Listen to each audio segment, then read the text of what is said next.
Ay sa mga kalakbay, nandito naman tayo ngayon sa Authentic Batangas Lomi House.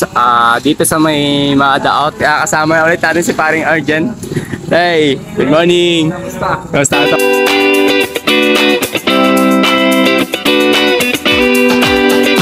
Ito yung chow mein na triple toppings, tapos ito yung mga double toppings. Sa mga gusto masubukan to, ano tol, saan nga to makikita?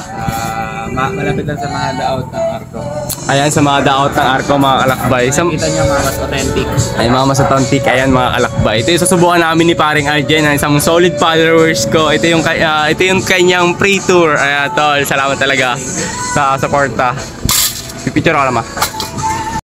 Ay, sa mga kalakbay, for this video, susubukan natin itong Lomi double toppings. Ito mga kalakbay. Dalawa. Ito yung double toppings. At ang kay Mrs. naman ay triple toppings na chami, mga kalakbay. Tara, subukan natin. Tama mga kalakbay, super solid na. Ang dami.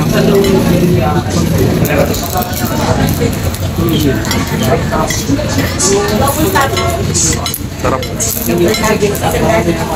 Malasa. Sorry.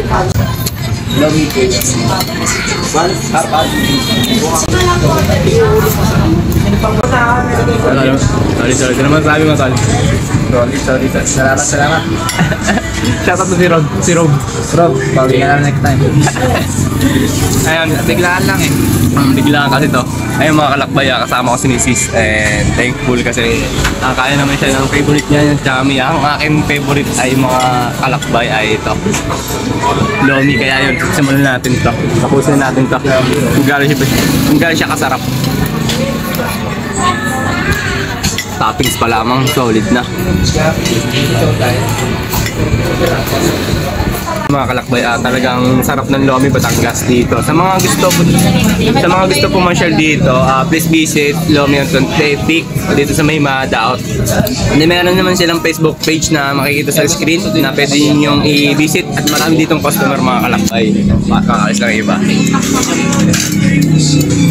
Talagang binabalik-balikan to. Kaya ito mga kalakbay, good morning sa mga gusto subukan to. Ano pang hinintay nyo? Tara na dito sa Lomi Authentic Lomi House.